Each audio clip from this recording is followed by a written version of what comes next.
그 찻잔을 왜 기억하죠? 박정수의 목소리는 평소보다 낮고 단단하게 내려앉아 있었다. 민서 말고 그 찻잔을 기억할 수 있는 사람은 세상에 없다고 믿고 있었다. 말끝이 닿기도 전에 거실 안의 공기는 묵직하게 굳어버렸다. 마광숙은 멈칫했다. 손에 들었던 찻잔을 조심스럽게 내려놓으며 애써 웃었다. 그냥 어디선가 본 것 같아서요. 예쁘기도 하고 오래돼 보여서요. 그녀의 목소리는 가볍게 떨리고 있었다. 그 말을 듣는 박정수의 눈은 말없이 찻잔을 응시한 채 흔들림이 없었다. 그건 민서가 돌잔치 때 사용했던 세상에 6벌밖에 없는 한정판 찻잔이었다. 누구에게도 말하지 않았지만 그중 단 하나만을 오랫동안 보관해온 이유는 민서의 마지막 기억을 이 찻잔에 걸어두고 싶어서였다. 이걸 기억한다는 건 말이 안 돼. 아니면 일부러 기억하는 척을 하는 걸까? 박정수는 섣불리 말을 잇지 않았다. 그 순간 한동석이 나지막이 분위기를 환기시키려는 듯 말했다. 광숙 씨는 오래된 물건 보는 걸 좋아해서요. 아마 인터넷에서 비슷한 걸 본 걸 수도 있죠. 그러나 박정수는 가볍게 고개를 젓고는 말했다. 이 찻잔은 민서 돌잔치 때 만든 거예요. 시중엔 없어요.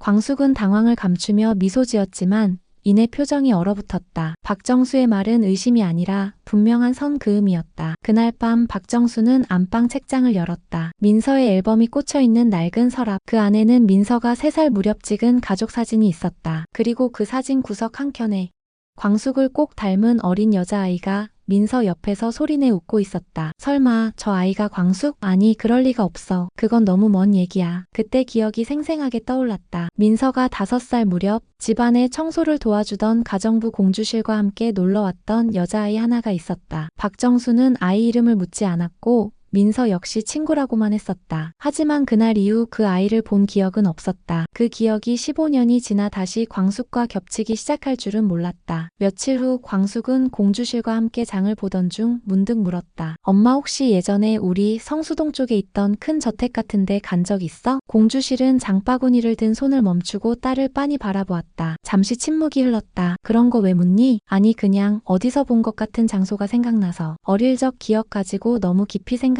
그런데 간 적 없어. 우린 그런 집이랑 아무 상관 없었어. 광숙은 어머니의 말에 더 묻지 못했다. 하지만 어딘가 낯익은 그 마당과 낡은 찻잔이 떠오르는 기분은 쉽게 지워지지 않았다. 며칠 뒤 술도가 앞마당으로 검은 승용차 한 대가 조용히 들어섰다. 정장을 입은 중년 남자가 내렸고 마침 마당 청소를 하던 광숙과 눈이 마주쳤다. 그는 그녀를 한참 바라보더니 조용히 입을 열었다. 혹시 예전에 성수동 중앙병원 쪽에 계셨던 적 있으신가요? 광숙은 당황했다. 성수동 병원이요? 글쎄요, 제가요? 그때 마침 한동석이 정문 쪽으로 나오고 있었고 남자는 그에게 다가가 조심스럽게 말했다. 제가 예전에 민서 씨 병원에서 행정 쪽을 맡았던 사람입니다. 병실 앞 벤치에 자주 앉아있던 여성이 있었는데 이분과 너무 닮아서요. 한동석의 눈이 커졌다. 그게 15년 전 얘기인데요? 네. 면회자 명단에는 없었지만 누군가 자주 병실 복도 끝에 있었어요. 말은 없었고 늘 조용히 앉아있다가 돌아갔죠. 그 모습이 이상하리만치 선명하게 기억에 남아있어서요. 광숙은 말이 나오지 않았다. 기억나지 않는다고 말하고 싶었지만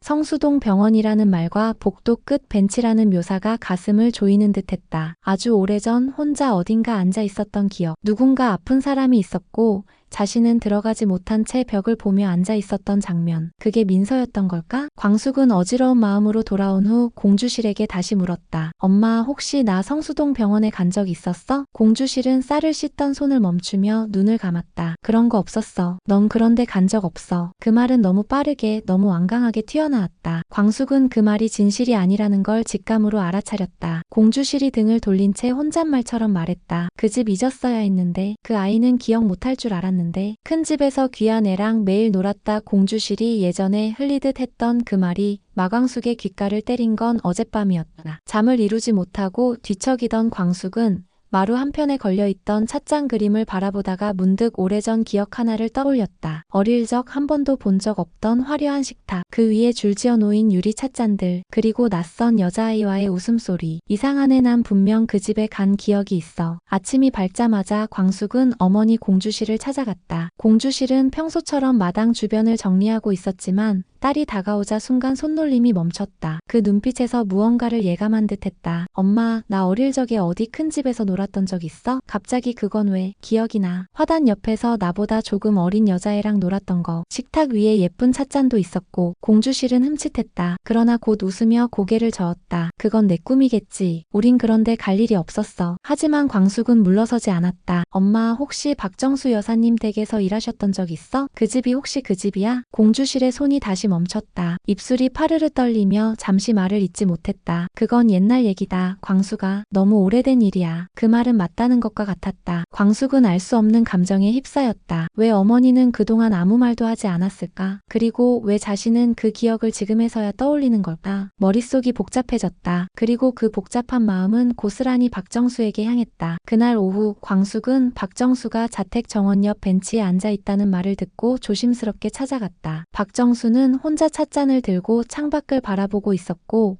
무슨 생각에 잠긴 듯 눈동자가 멍했다. 광숙은 그 앞에 섰다. 여사님, 이 찻잔 민서 씨가 쓰던 거죠? 박정수는 손을 멈췄다. 맞아요. 민서가 제일 아꼈던 찻잔이에요. 그 아이가 어떤 아이였나요? 정수는 잠시 뜸을 들이다가 조용히 말했다. 조용했지만 자기 생각은 확실한 아이였죠. 근데 사람을 잘 따랐어요. 특히 어릴 적 어떤 아이랑은 하루 종일 붙어 있었지. 광숙은 숨을 삼켰다. 무언가 서로 기억의 조각들이 맞물리기 시작하고 있었다. 그 아이 그 친구가 혹시 누군지 아세요? 정수는 가만히 광숙을 바라보았다. 그리고 처음으로 차가운 시선을 보였다. 광숙 씨, 민서는 누구로도 대체할 수 없어요. 누가 대신 그 자리에 들어오려 한다면 전 그걸 받아들일 수 없습니다. 그 말은 분명했다. 당신은 민서의 자리를 넘보지 말라는 경고. 광숙은 당황했지만 곧 담담히 고개를 끄덕였다. 저는 누구도 대신하려는 마음 없습니다. 다만 뭔가 잊고 있던 걸 찾고 있는 것 같아서요. 그날 밤 광숙은 공주실의 방 앞에 조용히 앉아 있었다. 문틈으로 새어나오는 어머니의 기침 소리, 그리고 낮게 읊조리는 말이 들렸다. 그 집 다시 얽히지 않았으면 했는데 그 아이는 다 잊은 줄 알았는데. 광숙의 눈이 흔들렸다. 어머니는 뭔가를 알고 있다. 그리고 자신은 분명 박정수 여사의 집과 얽혀 있었다. 기억은 안개처럼 흐릿했지만 마음속 어디선가 깊은 울림이 있었다. 민서, 그 아이 이름 왜 이렇게 익숙한 걸까? 다음날 아침 박정수는 일부러 마주친 듯 광숙을 바라보며 차갑게 말했다. 이제 그만, 당신은 우리 집에 어울리지 않아요. 그 말에 광숙은 비로소 확신했다. 박정수는 무언가를 알고 있다. 그리고 그 진실은 어머니가 말하지 않은 과거에 있다. 며칠 뒤 광숙은 오래된 사진첩을 꺼냈다. 그 안에 한 장 어렴풋한 기억 속에 있던 화단 사진과 유사한 배경이 찍힌 사진이 있었다. 공주실과 어린 시절의 자신이 서 있는 그 사진, 그 뒤로 보이는 대문이 박정수의 저택 대문과 똑같았다. 광숙은 조용히 사진을 가슴에 안았다. 이제 기억이 아니라 증거가 생겼다. 그의 이름이 광숙이었던 것 같아요. 박정수는 찻잔을 들고도 한 모금 마시지 못했다. 두 눈은 허공을 응시한 채 손끝은 떨리고 있었다. 잊은 줄 알았던 기억의 파편이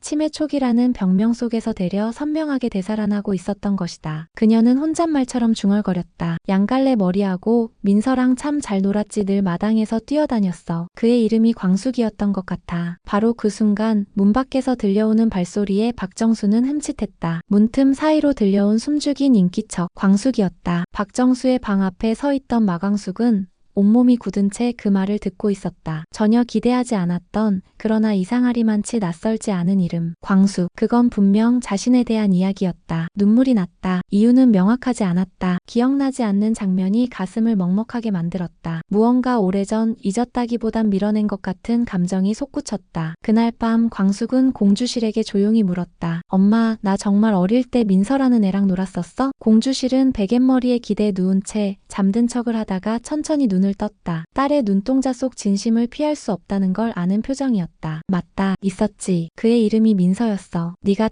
5살쯤이었나? 잠깐 내가 일하던 집에 데리고 간 적 있었어. 그게 박정수 여사님 댁이었어? 공주실은 아무 말도 하지 않았다. 그러나 그 침묵이야말로 대답이었다. 광숙은 고개를 숙였다. 가슴속 어딘가에서 한 문장이 떠올랐다. 나는 그 집을 기억해. 다음날 아침 광숙은 박정수의 저택 앞에서 망설였다. 전날 들은 그 말이 머릿속에서 떠나지 않았기 때문이다. 그의 이름이 광숙이었던 것 같아. 기억나지 않지만 어쩐지 자신이 그 소녀였던 것 같다는 기분. 박정수는 마당 벤치에 앉아 고요하게 차를 마시고 있었다. 얼굴엔 평정심이 흐르고 있었지만 마음속은 진흙처럼 뒤엉켜 있었다. 광숙이 다가가자 정수는 눈을 들었다. 여사님, 어제 저에게 하신 말씀이 있으셨죠? 정수는 순간 멈칫했다. 그러나 이내 찻잔을 내려놓으며 말했다. 가끔 예전 기억들이 너무 또렷하게 떠올라서 내가 이상한 사람처럼 느껴질 때가 있어요. 나도 내가 뭘 말했는지 확신할 수가 없네요. 광숙은 조용히 고개를 끄덕였다. 혹시 예전에 민서 씨와 자주 놀던 아이가 있었던 거 기억나세요? 양갈래 머리하고 마당에서. 박정수는 눈을 가늘게 떴다. 그녀의 시선은 더 이상 회피하지 않았다. 광숙을 정면으로 바라보며 단호하게 말했다. 맞아요. 그런 아이가 있었죠. 그런데 그건 오래전 일입니다. 지금은 중요하지 않아요. 저는 그게 저일 수도 있다는 생각이 들어서요. 박정수는 입을 꾹 다물었다. 찻잔을 들어 입에 대려다 말고 다시 내려놓았다. 광숙 씨, 민서는 제가 세상에서 가장 사랑했던 딸이에요. 당신이 어떤 기억을 갖고 있든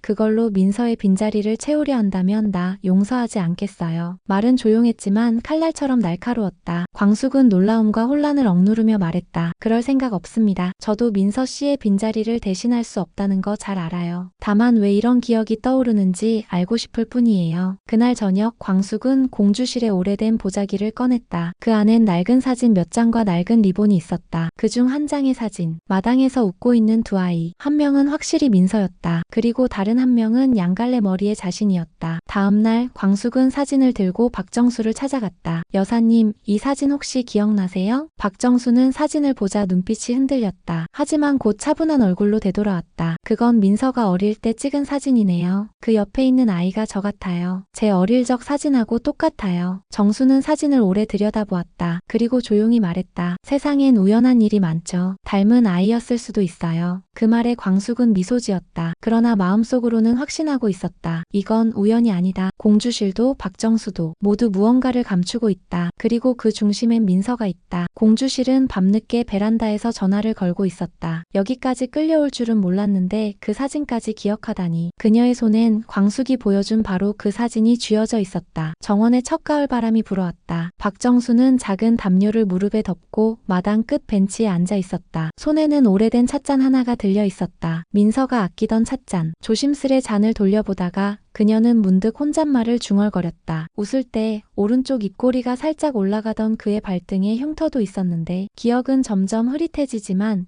유독 선명하게 떠오르는 장면이 하나 있다. 마당에서 해맑게 웃으며 뛰놀던 두 여자아이. 한 명은 분명히 자신의 딸 민서였고 또 한 명은 이름은 잊었지만 그 표정만은 이상하게 또렷했다. 그 아이가 자랐나 봐. 그날 저녁 박정수는 안채로 들어온 마광숙을 조용히 불렀다. 광숙은 정수의 표정이 예전과 다르다는 걸 한눈에 알아봤다. 날카롭고 경계하던 그 눈빛은 오늘만큼은 어딘가 따뜻하고 흐려져 있었다. 혹시 박정수는 천천히 말을 꺼냈다. 내 오른쪽 발등에 점 있어? 광숙은 놀란 눈으로 박정수를 바라봤다. 네, 있어요. 어릴 때 유리 조각에 베었다고 엄마가 그랬어요. 박정수는 그 자리에서 말없이 고개를 끄덕였다. 그리고 마치 무언가에 이끌리듯 조용히 눈을 감았다. 맞았구나. 그 애가 자랐구나. 그녀의 눈가에 이슬이 맺혔다. 기억은 잊혔지만 마음이 먼저 알아봤다. 그날 마당에서 웃고 있던 아이 민서와 손을 꼭 잡고 있던 아이가 지금 이 아이였다는 걸. 광숙은 말을 잇지 못하고 서 있었다. 그 순간만큼은 어떤 설명도 필요 없었다. 며칠 뒤 공주실은 오래된 상자 하나를 꺼냈다. 안에는 낡은 사진과 손수건 그리고 작은 손편지가 들어있었다. 그때 그 집이 이렇게 다시 얽힐 줄은 몰랐네. 공주실은 웃으며 말했다. 내가 그 집 청소하러 갈 때마다 널 데려갔었지. 그 귀한 아가씨가 널 무척 좋아했어. 그때 네가 다친 것도 그 집 마당에서였고 난 그 일이 괜히 폐가 될까봐 다시는 말하지 않았던 거야. 광숙은 그제야 모든 퍼즐이 맞춰지는 듯한 느낌이었다. 그게 민서였어요? 그때 그 아이가. 공주실은 조용히 고개를 끄덕였다. 그래, 그 아이가 박정수 여사님의 딸 민서였어. 며칠 후 박정수는 광숙을 다시 불렀다. 이번에는 그녀의 손에 찻잔 하나를 건넸다. 민서가 돌잔치 때 사용했던 유리 찻잔이었다. 이거 민서 돌잔치 때 만든 거야. 아무한테도 안 줬어. 근데 이젠 너한테 줘도 될 것 같아. 광숙은 조심스레 찻잔을 두 손으로 받았다. 그 손끝이 떨렸다. 가슴 한복판이 뜨겁게 울컥거렸다. 여사님, 아니 어머니, 제가 평생 잘 간직할게요. 박정수는 조용히 광숙의 손을 잡았다. 그리고 처음으로 따뜻하게 그녀를 끌어안았다. 너네 민서의 친구였고 이젠 내 딸 같은 사람이야. 그거면 충분하지. 그날 밤 술도가 안채에는 모처럼 밝은 조명이 켜졌다. 박정수와 광숙 그리고 공주실이 둘러앉아 고스톱 한 판을 벌이고 있었다. 아이고 이건 뭐야. 또 광숙이가 피박이네. 공주실이 웃음을 터뜨리자 박정수도 따라 웃었다. 민서도 지금쯤 웃고 있겠지. 엄마가 외롭지 않다고. 그 말에 광숙은 슬며시 눈가를 훔쳤다. 서로 다른 삶을 살아온 세 여자가 한 테이블 위에서 웃고 있었다. 그 어떤 화려한 잔치상보다도 따뜻한 풍경이었다. 그날 밤 광숙은 오랜만에 편안한 잠에 들었다. 꿈속에서 누군가 손을 꼭 잡고 있었다. 하얀 원피스를 입은 소녀, 환하게 웃는 민서였다. 나 괜찮아. 이제 엄마 곁에 누가 있어서. 그 말에 광숙은 꿈속에서도 눈물을 흘렸다. 며칠 뒤 박정수는 집안 곳곳을 천천히 정리했다. 기억은 여전히 들쑥날쑥했지만 그녀는 이제 마음이 놓였다. 우리 민서, 다시 좋은 인연으로 돌아왔구나. 그리고 그날 이후 광숙은 박정수를 어머니라고 부르기 시작했고 공주실은 다시 술도가 한켠에서 화초를 손보며 노래를 흥얼거렸다. 세 사람의 마음이 닿는 그 집에는 오래된 향기와 새로운 인연이 어우러져 따뜻한 바람이 부는 듯했다. 그리고 누군가 말했다. 인연이란 그렇게 돌아오는 거야. 기억은 흐릿해져도 마음은 잊지 않으니까. 이야기는 끝났지만 마음속 울림은 오래 남겠죠. 그 시절 우리가 잊고 지냈던 누군가를 떠올리셨다면 작은 공감의 표시로 좋아요와 구독 그리고 댓글로 여러분의 추억도 들려주세요.